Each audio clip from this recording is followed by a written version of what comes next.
thing I think that blows my mind the most, in 1983, when you got third place at Mr. Olympia, you were 23 years old. Right. So you were 24 years old when you won your first Mr. Olympia in 1984. That was not Madison Square, was it? No. Where was 1984? No, that was, well, you know what? It was there in New York. New York. It was at Madison Square. Oh, I was right. Okay. Yeah. So that's right. What was that like going, because you turned pro at the 1982 Nationals, and then by 24 years old, you've gone from turning pro within 2 years to winning the Mr. Olympia in a very competitive era. I can't imagine what that was like, being so young and being so good so quick. Well, it's amazing. I started weight training when I was 10 years old. 10 years old? 10 years old, my parents bought me a set of weights and everything I could get my hands on in the way of training technique, nutrition. I would read it and study it. Whatever Robbie Robinson would write about, Arnold, Frank Zane, or Franco Colombo, Boyer Cole, and, Mike Mincer, Roy Callender, Albert Beckles, Muhammad Makawe, all of these different tools of learning, or schools of learning, from all of these great Olympians made Lee Haney what he is today, but also gave me an incredible foundation.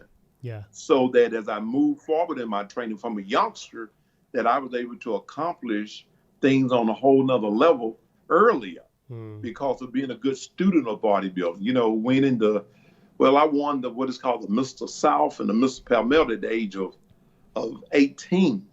And I competed against guys that was 30 and 40 years old and beat them. Yeah. So from the age of 10, 11 years old, all the way up to, 17, 18, that gave me a good amount of time to mature in that particular type of training, because training philosophy is the key to muscle maturity and building density and quality in the muscle, not 8 million pounds, but consistent training with the right type of training. And so I learned a lot, and I was a good student. And, that makes all the difference, being a good student of learning. As you get the right information, can determine how long it takes you to reach a particular goal. That sounds very interesting, because Dorian Yates said before he even started weight training, he spent like a year reading and researching, whereas most bodybuilders it's through trial and error and experience and time served in the gym that they learn, trial and error, literally. And you're the same. You're somebody that said, no, I wanted to really like study and learn all about the body and all the biomechanics.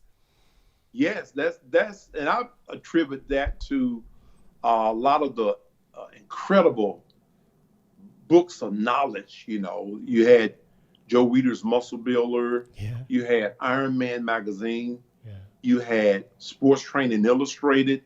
You had all of these go-to manuals that were more training oriented during that era, more so than advertising as you see now. Yeah. So that made a huge difference in my reaching my goal and getting a very good education. So by the time I was 19, I won the Teenage America. Then by the time I was 22, I won the Junior Nationals, then the NPC Nationals. Then 82. Went on to win my first pro show in 1983. Which was there in Las Vegas, I think the World Cup.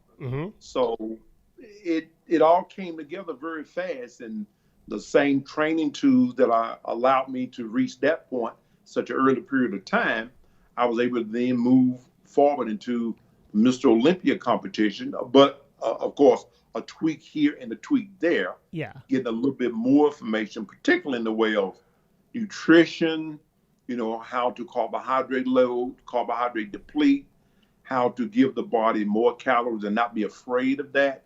Eating was one of the things that I feel a lot of athletes were afraid of during that era. If you eat a little too much, then all of a sudden you're going to lose your edge. But that's not true.